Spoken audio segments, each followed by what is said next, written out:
사도 바울이 유대인에 의해서 집요한 공격을 받게 되는 모습을 우리는 이 말씀을 통해서 보게 됩니다. 이 세상에는 어디를 가든지 공격하는 사람이 있습니다. 우리를 환영하는 사람만 있는 것이 아니라 우리 그리스도인들이 가는 곳곳마다 그리스도인들을 대적하고 그리스도인들을 공격하는 사람들이 어디에든지 있다라는 것입니다. 죽기 전까지 우리를 괴롭히고 반대하고 특별히 그리스도인들을 향하여서 싫어하고 공격하는 사람이 있습니다. 더구나 그리스도인이 가는 길, 믿음의 사람들이 가는 길, 내가 더 믿음으로 살려고 하고 내가 더 신앙으로 살려고 이렇게 하게 되어지면 이런 일들은 더 많이 우리의 삶 속에 나타나게 되어집니다. 그러나 이런 일들이 우리의 삶 속에 많이 일어난다고 해서 우리가 낙심하거나 좌절하거나 우리의 가야 할 길을 포기할 수는 없습니다. 왜냐하면 하나님은 우리가 그렇게 시련을 당하고 어려움을 당하면서 그 길을 가면 반드시 피할 길을 열어두시고 또 그 모든 일들을 감당할 수 있는 힘도 동시에 허락해 주시기 때문일 것입니다. 그래서 하나님은 모든 것이 합력하여 선을 이룬다라고 하는 이 말씀을 기억하고 우리가 가야 할 길을 끝까지 꿋꿋하게 걸어가게 되면 마침내 우리는 하나님께서 우리에게 이루시고자 하시는 목적하는 곳에 다다르게 될 것입니다. 때로는 악한 자들의 공격을 선으로 바꿔주시고 걸림돌은 제거해 주시고 로마에 가는 어떤 그런 디딤돌로 하나님은 바울 사도를 이끌어 주셨던 것을 보게 됩니다.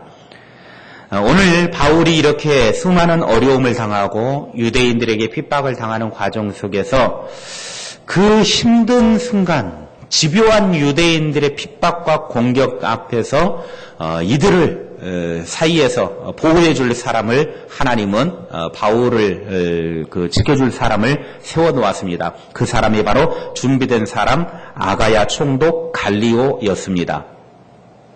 12절 말씀에 보게 되어지면 갈리오가 아가야 지역의 총독이 되었을 때에 유대인들이 벌떼같이 일어나서 바울을 대적하여 법정으로 끌고 가게 됩니다.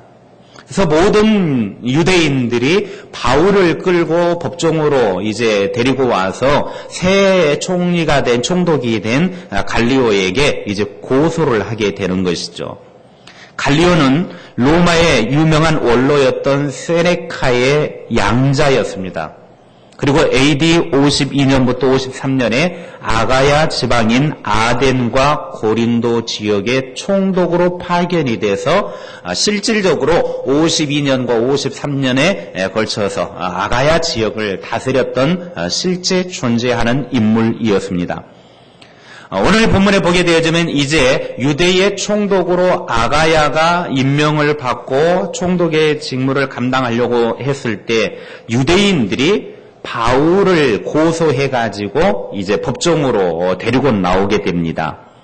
유대인의 고소의 내용은 종교적인 문제였기 때문에 갈리오 자신이 재판할 성질이 아니기 때문에 이제 너희들이 이건 알아서 처리해라 하고 15절에 말하고서 모든 유대인들을 쫓아내고 바울을 변호해 주는 것을 보게 되어집니다. 유대인들이 왜 하필이면 새로운 총독이 임명되었을 때 이렇게 바울을 고소했을까 하는 것입니다.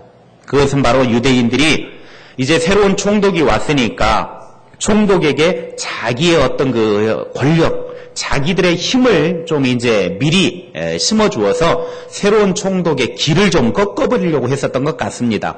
그런데 갈리오 총독은 유대인들의 어떤 그런 그 생각을 뛰어넘어서 바로 총독이 지금 이것을 재판해야 될 내용이 아니라 너희들끼리 해결해야 될 내용인데 왜 그걸 나한테 가지고 와서 나로 하여금 이 법정에서 판결을 하라고 하느냐 하면서 너희들의 일이니까 너희들이 알아서 처리해라 하고 이 고소 자체를 기각을 해버리게 되는 것입니다. 그러면서 오히려 하는 말이 바울을 보호해주는 유대인들의 길을 꺾어버리고 더 이상 유대인 너희들은 바울을 괴롭히거나 힘들게 하지 말고 내버려 둬라 라고 그렇게 하면서 모든 유대인들을 내쫓아 버리게 되어집니다. 총독 갈리오의 이런 판결은 초대교회 역사에 있어서 매우 중요한 판결 중에 하나입니다. 왜냐하면 만약 유대인의 고소를 받아들여서 바울에게 네가 지금 하지 말아야 될 말들을 전하고 있으니까 너는 유죄다라고 유죄 선고를 해버리면 총독의 영향을 받고 있는 각 지역의 행정관들도 결국은 바울을 정죄하게 될 것이고 결국 바울은 선교에 대한 큰 영향을 받게 되어집니다. 오늘 바울이 여기까지 오기 전에 고린도 지역에 내 백성이 많다라고 하는 하나님의 말씀을 듣고 왔는데, 즉 하나님의 택함 받은 구원받아야 될 백성들이 많이 있는데 만약에 바울이 이곳에서 죄인으로 선고를 받게 되어지면 더 이상 선교를 할 수 없게 되어지는 겁니다. 복음을 전할 수가 없게 되어지는 것이죠. 하나님의 뜻을 이루어갈 수가 없게 되는 상황에 직면하게 되어집니다. 그런데 이런 것을 막기 위해서 하나님은 갈리오를 준비하셨고 갈리오 총독이 하나님을 믿는다든지 예수님을 믿는 사람이 아니었습니다. 그저 로마에서 일시적으로 한 1, 2년 그 지역을 관할하기 위해서 파송받은 총독일 뿐입니다. 그런데 이 갈리오가 바울이 선교하는 그 모든 선교 현장에 바울의 선교를 돕도록 하기 위해서 하나님이 세워준 사람이 돼가지고 법정에서 죄인 취급받지 않도록 바울을 변론해주고 있더라고 하는 것입니다. 결국은 바울이 이곳에서 죄인 취급받지 않았기 때문에 이 백성에, 이 성에 내 백성이 많다라고 하는 하나님의 말씀처럼 구원받아야 될 사람들에게 이제 내놓고 복음을 전할 수 있었다라고 하는 것이죠. 지금까지는 쫓겨다니고 핍박당하고 여러 가지 고난을 당하면서 복음을 전했지만 이제 이 고린도 지역에서는 안전하게 복음을 전할 수 있었습니다. 누구 때문에요? 그 총독 때문에. 총독이 믿는 사람도 아니었는데 로마에서 그저 온 사람이었는데 이 총독이 유대인들의 편을 들어준 것이 아니라 어떻게 보면 유대인들의 편을 들어주는 것은 참 총독에게 있어서는 좋은 일입니다. 왜냐하면 유대인들은 그 시대에 그 지역의 기득권층이거든요. 권력층이거든요. 그런데 그런 권력층을 거부를 하고 그들의 손을 잡지 아니하고 오히려 아주 연약한 바울, 아무것도 아니잖아요. 그저 그냥 가방 하나 짊어지고 돌아다니는 바울 한 사람의 편을 들어주었다라고 하는 것은 총독에게 있어서는 큰 손해가 될 수 있습니다.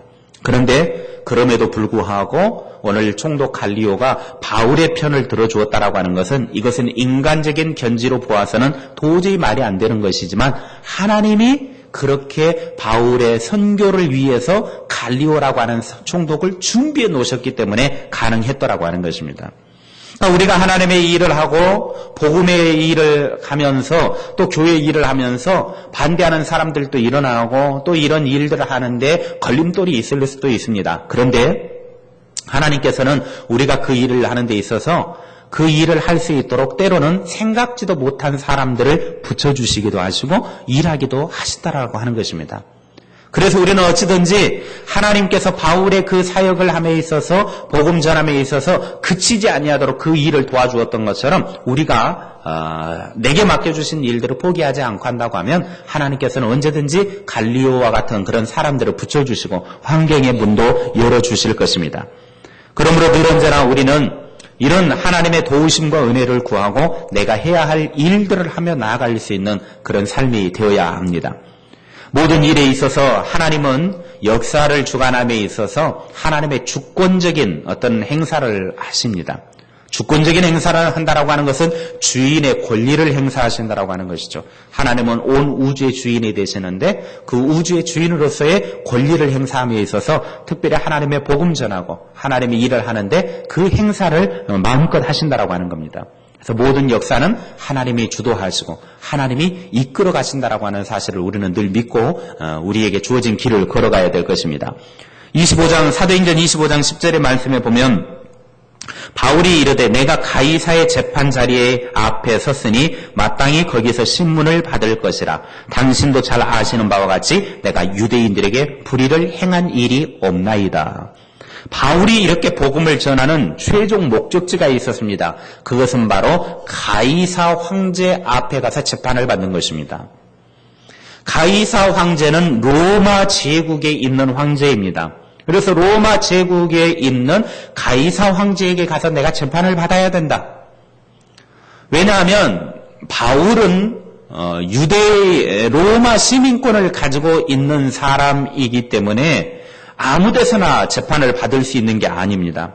로마 시민권을 가진 사람이 어떤 죄를 저질렀다든지 문제가 있게 되어지면 로마 황제 앞에 가서 심판을 받을 수 있는 권한이 주어집니다. 그래서 어떤 지역에서 예를 들어서 지금 아가야 지역에서 바울이 문제가 생겨서 어떤 신문을 받게 되어지는 환경에 처해 있다고 하면 나는 로마 시민권자요 라고 로마 시민권에 표시만 하게 되어지면 그래서 나는 이곳에서 재판을 받지 않고 로마 황제 앞에 가서 재판을 받겠습니다 하면 바울을 로마 황제 앞으로 데려가서 신문을 하게 해야 합니다. 그게 로마 시민권의 특권입니다. 괜히 다른 지역에서 심판을 받다가 법정 신문을 받다가 자기에게 불리할 수 있으니까 아무래도 홈그라운드에 가면 자기 집으로 돌아가면 자기에게 이득이 되는 어떤 판결을 내리지 손해 내리는 판결은 안 해준다란 말이죠. 그래서 로마에 가서 내가 가이사 황제 앞에 서야 된다라고 하는 말은 바울이 가야 될 최종적인 자리는 로마라고 하는 것입니다. 왜 그러면 바울이 로마로 가기를 그렇게 꿈꾸었느냐? 그 당시에 로마는 세계 패권 국가였습니다. 모든 길은 로마로 통한다고 로마에 의해서 온 세계가 움직이던 시대입니다. 그러다 보니까 바울 속에는 하나님의 꿈이 있었는데 어떤 꿈이냐면 로마 황제에게 가서 복음을 전하고 로마를 복음화시키면 복음화된 이 로마와 황제를 통해서 온 세상이 쉽게 복음화가 이루어질 것이다.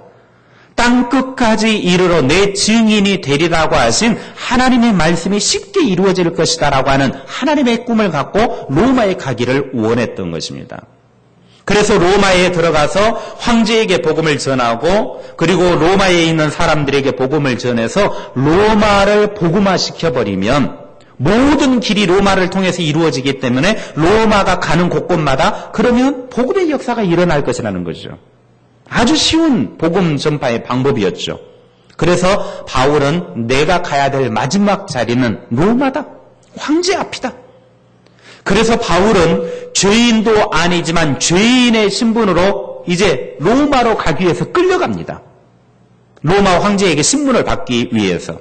우리가 이제 앞으로 계속해서 사도행전 뒷부분을 보겠지만은 바울의 이러한 로마를 향하여 가고자 하는 그런 계획, 그걸 하나님은 또한 그 길을 인도해 주십니다.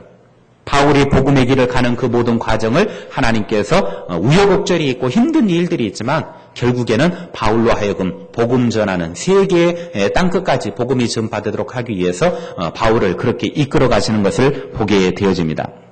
하나님은 바로 이 바울의 사명을 이루어가는데 결정적인 역할을 할 수 있는 사람으로 오늘 AD 52년, 53년 그 사이에 갈리오라고 하는 총독을 통해서 그 일들을 해주셨다라고 하는 것입니다.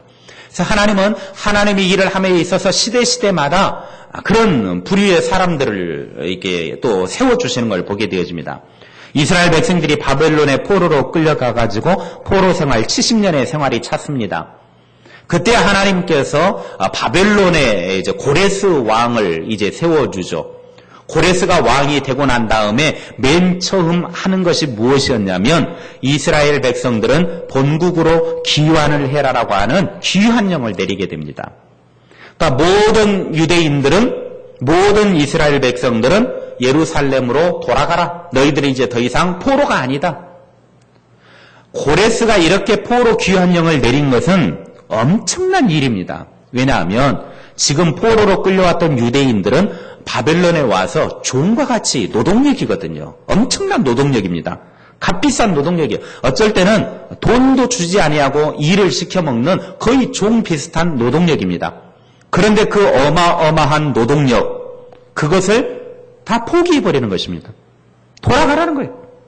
어떤 돈을 받고 보내는 것도 아니고 그냥 한 푼도 받지 않고 그냥 포기해서 보내버리는 겁니다. 그렇다고 하면 우르르 다 빠져나가 버리는 거죠. 그러면 그 힘든 일을 누가 합니까? 우리나라로 치면 외국에서 값싼 노동자들이 와가지고 우리나라 사람들은 하루 일하면 5만 원, 10만 원 주지만은 외국인들이 오면 뭐 15,000원, 2만 원만 줘도 일을 시켜 먹잖아요. 그런데 그 많은 사람들이 한 번에 그냥 다 나가버린 거예요. 그러면 그 힘든 일을 누가 합니까? 그 많은 일들을 해왔던 사람들이 있었는데 그 사람들이 다 빠져나갔으니 그 일을 누가 해야 됩니까? 결국은 바벨론 사람들이 해야 된단 말이죠. 근데 이건 있을 수 없는 일이란 말이죠. 경제적인 어떤 그런 역학관계 속에서 놓고 보았을 때 고레스의 정책은 말도 안 되는 정책이었고 국가가 망하는 정책이었습니다. 바벨론이 어떻게 보면 그렇게 훌륭한 패권 국가로 세워질 수 있었던 근간에는 유대인들의 그 노동력이 있었기 때문에 그들 때문에 어떻게 근간이 되어져서 그 근본적인 뿌리가 있었기 때문에 70년 동안 그 값비싼 노동을 통해서 이루어졌는데 이제 그들을 다 돌아가라고 해버립니다. 바벨론에게 있어서는 엄청난 손해입니다. 그럼에도 불구하고 고레스가 모든 유대인들은 본국으로 돌아가라. 70년 만에 포로 귀환령을 내립니다. 그러면 바벨론의 왕으로 세움받은 고레스가 도대체 왜 이 일을 했냐 하는 것입니다. 말도 안 되는 이 일을 왜 했냐 이거예요. 이런 일을 하게 된 것은 에스라 1장 2절의 말씀에 보게 되어지면 바사왕 고레스는 말하느니 하늘의 하나님 여호와께서 세상 모든 나라를 내게 주셨고 나에게 명령하사 유다 예루살렘에 성전을 건축하라 하셨나니. 따라합시다. 예루살렘에 성전을 건축하라. 바사왕 고레스가 이렇게 유대인들을 다 포로 귀환령을 내리는 이유는 자기를 하나님께서 왕으로 세워주셨는데 이 온 세상을 다스리는 왕으로 나에게 하나님이 세워주셨다. 그러면서 하나님께서 나에게 왕으로 세워주시면서 하는 말이 유대인들은 본국에 돌아가서 예루살렘에 성전을 건축하라고 하셨다. 여러분 아무리 하나님이 그렇게 했다고 해도 고레스 왕은 하나님을 믿는 사람이 아니거든요. 이방 나라의 왕인데 유대인들을 보낸다. 이건 말이 안 되잖아요. 그런데 참 훌륭해요. 믿는 사람들은 하나님의 말씀을 듣고도 하나님의 말씀에 순종하지 않는데 이방 나라 왕은 하나님도 믿지 않는 사람인데 믿음이 믿는 사람들보다 훨씬 좋아요. 불신자인데 불신자가 믿음이 더 좋아요. 하나님을 더 잘 믿어요. 자기가 왕이 된 것을 가리켜서 하나님이 나를 왕 만드셨다. 우리 같으면 내가 능력이 있어서 왕이 됐지. 내가 힘이 있어서 왕이 됐지. 내가 똑똑하니까 왕이 됐지. 믿는 사람들도 함부로 그렇게 말할 수 있단 말이죠. 그런데 하나님을 믿지 않는 불신자가 왕이 되고 나서 하는 말이 하나님이 나를 왕 되게 하셨다. 그리고 하나님이 나에게 유대인들은 다 본국으로 돌아가서 예루살렘에 황폐하게 무너진 예루살렘 성전을 건축하라고 했다. 다 돌아가라. 이 말의 의미가 무엇인 줄 아십니까? 불신자인 고레스 왕이 자기가 왕이 된 것은 하나님이 나로 하여금 왕이 되게 만들어 주셨고 왕이 되도록 하게 하신 사명이 있었다라고 하는 거예요. 그 사명은 자기에게 모든 유대인들을 포로로부터 귀환하게 하셔서 예루살렘 무너진 성전을 건축하도록 그렇게 하셨다라는 거예요. 자기가 왕이 된 것, 자기가 잘 된 것, 그건 하나님을 위해서 되었다라고 그렇게 고백하고 있는 것입니다. 과연 우리는 어떻습니까? 우리는 나의 나됨이, 나의 잘됨이 과연 하나님의 은혜입니다. 하나님께서 그렇게 하셨습니다. 라고 고백하고 있는지 우리 자신을 돌아보아야 하겠습니다. 오늘 고레스 왕은 하나님이 나를 이렇게 하신 이유, 나에게 은혜를 베풀어 주셔서 왕이 되게 하셨고 또 유대 백성들을 귀환하라고 하시는 이유는 예루살렘 성전을 건축하라고 나에게 이 일을 하셨다. 자신이 성공한 것, 자신이 잘 되어진 것, 자신이 왕이 되어진 것 다 하나님이 그렇게 하나님의 뜻을 이루기 위해서 하셨다라고 분명하게 고백하고 있습니다. 사도 바울도 그런 고백을 하죠. 나의 나된 것은 주의 은혜로다. 한번 따라하겠습니다. 나의 나된 것은 주님의 은혜입니다. 아멘. 내가 이렇게 된 것은 다 주님의 은혜예요. 이걸 우리는 고백할 줄 알아야 돼요. 오늘 하나님께서 어려운 시대에 갈리오를 총독으로 세우고 또 바사왕 고레스를 세워놓은 이유는 그 시대에 하나님이 해야 될 일이 있기 때문에 하나님이 해야 될 사명이 있기 때문에 어렵고 힘든 시대에 불신자들이지만 그런 사람들을 들어서 하나님은 일을 하고 있더라고 하는 것입니다. 그런데 이왕이면 우리 믿는 사람들이 좀 그렇게 쓰임받으면 안 될까요? 불신자들도 그렇게 쓰임받는데 이왕이면 우리 믿는 자들이 하나님 앞에 귀하게 쓰임받는다고 하면 그것과 같이 더 값진 것은 없을 것입니다.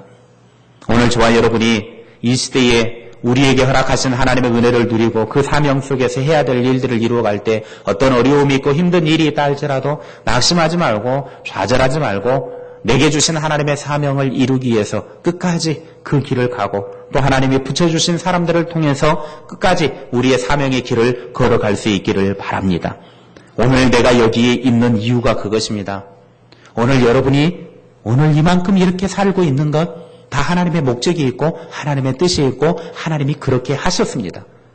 무엇을 위해서 하나님이 그렇게 하셨는지 한번 스스로에게 질문을 하십시오. 오늘 하나님이 나를 여기에 세워놓으신 이유가 무엇입니까? 갈리오와 같이 고레스와 같이 하나님이 나를 이렇게 잘되게 하시고 나로 하여금 이렇게 세워놓으신 이유가 무엇입니까? 나의 사명이 무엇입니까? 하나님 앞에 여러분이 질문을 던지시기를 바랍니다.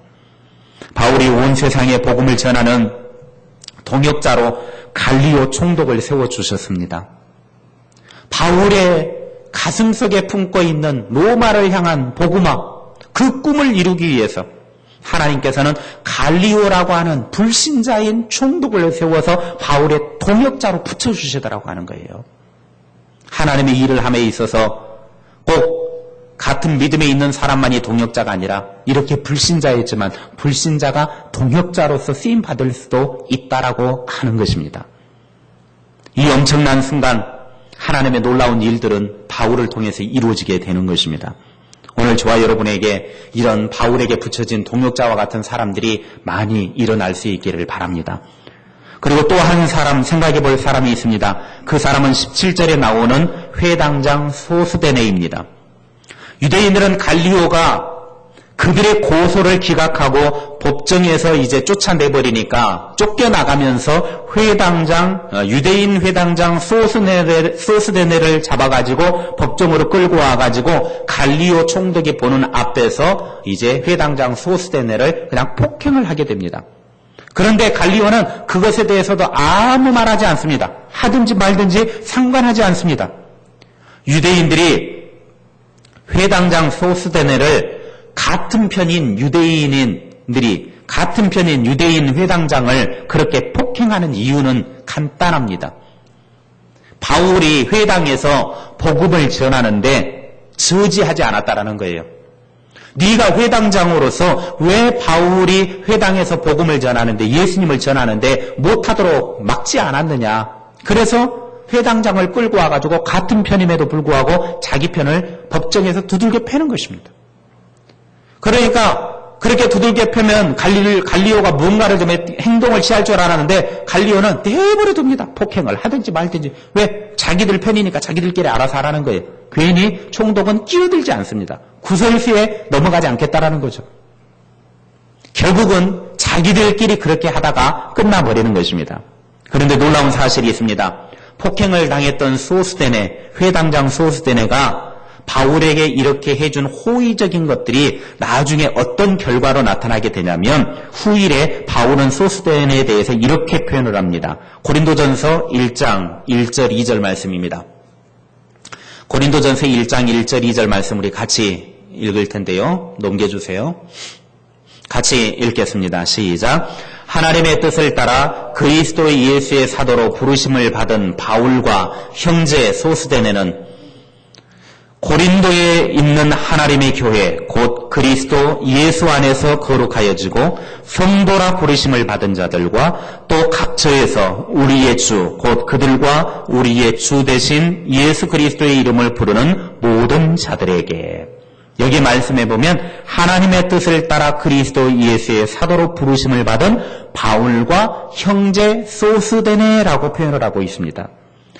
유대인 회당장 소스데네가 나중에 고린도 교회의 지도자가 되었다라고 하는 것입니다. 그 당시에는 예수 믿는 사람이 아니었습니다. 유대인들에게 폭행을 당했습니다. 바울을 호의적으로 대해주고 회당에서 바울이 복음을 전하도록 해주었다고 폭행을 당했는데 후일에 이 소스데네가 고린도 교회의 훌륭한 지도자로서 세워져 있었다라는 거죠. 그래서 고린도 교회를 향하여서 바울과 형제 소스데네라고 그렇게 표현을 하고 있습니다. 그러니까 형제 소스데네라고 하는 이 말은 믿음 안에서 소스데네는 교회의 훌륭한 일꾼이 후일에 되어져 있더라고 하는 것입니다. 하나님께서 이렇게 귀한 사람을 붙여서 동역자가 되게 하셔서 바울의 사역을 격려해 주셨더라고 하는 것입니다. 어려움이 있었지만 동역자가 있어서 바울이 바울된 것입니다. 정말 어렵고 힘든 사역의 길이었지만 그 길 속에서 바울이 이렇게 왕성하게 할 수 있었던 것은 이런 동역자들이 있었기 때문에 가능했다라고 하는 것입니다. 한 일꾼이 만들어지기까지는 보이지 않는 곳에서 다른 사람들의 격려와 기도가 모아져서 일꾼다운 일꾼이 되는 것입니다. 우리 교회 안에도 이런 동역자들이 많아질 수 있기를 바랍니다. 목회를 함에 있어서 목사가 혼자 하는 것이 아닙니다. 목사가 혼자 아무리 날뛰어도 안 되는 건 안 되는 겁니다. 왜 안 되느냐? 협력자들이 없으면, 동역자들이 없으면 할 수가 없는 것입니다. 여러분이 모두가 다 같이 동역자가 되어주고 저에게도 동역자가 되어주고 서로에게도 동역자가 되어져서 함께 하나님의 일을 하게 되어진다고 하면 그것이 바로 서로에게 힘이 되는 것입니다. 바울에게 있어서 갈리오가 동역자가 되어지고 소스데네가 동역자가 되었다고 하면 오늘 저와 여러분에게 있어서 특별히 저에게 여러분 한 사람 한 사람이 저의 동역자가 되어질 수 있기를 바랍니다. 이 교회를 목회함에 있어서 저 혼자 목회자가 하는 것이 아닙니다. 아무리 목사가 앞에서 해도 여러분들이 도와주지 않고 여러분이 협력을 해주지 않으면 결국은 감당할 수 없는 것입니다. 여러분이 저의 동역자가 되어주십시오. 여러분들이 저의 힘이 되어주십시오. 결국은 여러분들이 저의 동역자가 되고 힘이 된다라고 하는 것은 여러분 자신을 위한 것입니다. 여러분의 교회를 위한 것입니다. 이 교회가 누구의 교회입니까? 결국은 여러분의 교회 아닙니까? 여러분의 교회를 위해서 여러분이 저에게 동역자가 되어주고 힘이 되어주면 우리 모두가 함께 아름다운 사역을 이루어가게 될 것이고 또 하나님 앞에서 정말 하나님의 기뻐하시는 교회의 모습을 회복시켜 나가게 될 줄로 믿습니다. 제가 계속해서 교인들에게 또 항전 직분자들에게 그런 강조를 했습니다. 제발 공적인 예배만큼은 잘 지켜주십시오. 공적인 예배만큼은 잘 지켜주십시오. 항전 직분자들은 그 말을 새겨 들으시기를 바랍니다. 그리고 이제 우리 교회가 이제 또 해야 될 일들이 있는데 모임을 갖자고 오늘 서리집사 모임 갖겠습니다. 한 명도 내다보지 않습니다. 참 너무 안타깝습니다. 이제 또 다음 주에 보겠습니다. 어떻게 될지. 모이자고 그러면 모여서 뭔가 좀 같이 해보려고 하는 어떤 그런 모습이 있어야 되는 것 아니겠습니까? 목사 혼자 아무리 하면 뭐합니까? 목사 혼자 하는 일이 아니지 않습니까? 지금 저기 선풍기도 달려있지만 선풍기 고장난 지 4주 만에 이제 드디어 고쳐졌습니다. 한 주간은 그대로 붙어있다가 둘째 주간 되니까 뜯었다가 2주간 동안 밖에다가 비치해 놓았다가 이제 어제 고쳐서 오늘 왔습니다. 저 선풍기 하나 고치는데 4주가 걸려서야 되겠습니까? 관심이 너무 없습니다. 교회가 어떻게 돌아가는지 전혀 관심이 없습니다. 이래가지고는 뭘 하겠습니까? 제가 저거 충분히 고칠 수도 있는 겁니다. 부속품 하나만 사다가 끼우면 되는 일 뻔히 저라 압니다. 그럼에도 불구하고 저도 일부러 놔두었습니다. 얼마나 누가 관심을 갖고 있는가 보자. 그런데 어느 누구 관심 갖지 않습니다. 교회 여기저기 지금 공사가 끝났음에도 불구하고 물이 새는 곳들이 많이 있습니다. 제가 세미나 갔다 와서 보니까 앞에 물이 홍건하게 젖어 있어도요. 누구 한 사람 닦아내는 사람들 없습니다. 2층에도 올라가 보니까 사방에 물이 새져 있습니다. 누구 한 사람 닦아내는 사람 없습니다. 관심도 하나도 없습니다. 여러분 이 모든 것들이 목사가 봤으니까 목사가 알아서 하십시오. 그거는 아니지 않습니까? 목사가 어디 관리집사입니까? 목사가 해야 될 일이 있고 교인들 성도들이 해야 될 일이 있잖아요. 여러분이 해야 될 일들을 하셔야죠. 그래야 서로가 자기 역할을 함을 통해서 교회가 원활하게 돌아가는 것이고 그렇게 되는 것 아니겠습니까? 우리 모두가 내 교회라고 하는 의식을 갖고 내 교회를 아름답게 꾸며나가고 우리가 각자의 직분 속에서 해야 될 일들을 해나가고 그렇게 함을 통해서 서로가 힘이 되어지고 위로가 되어지고 용기가 되어진다고 하면 얼마나 아름다운 동역이 이루어지겠습니까? 우리 모두 각자 해야 될 일들, 각자가 그 자리에서 그 일을 함을 통해서 서로의 역할들을 잘 감당할 수 있기를 바랍니다. 어제 또 남성교에서 와서 뒤에 잔디랑 풀이랑 베셨는데 좀 이왕 하시는 거 옆에 있는 풀들도 좀 이렇게 하고 가셨으면 참 좋았을 텐데 그냥 잔디 있는 것만 샥 하고 가셨더라고요. 여러분, 우리가 좀 서로 눈을 좀 더 넓게 깊이 있게 떠서 보면서 내가 교회를 위해서 뭘 해야 될 것인가?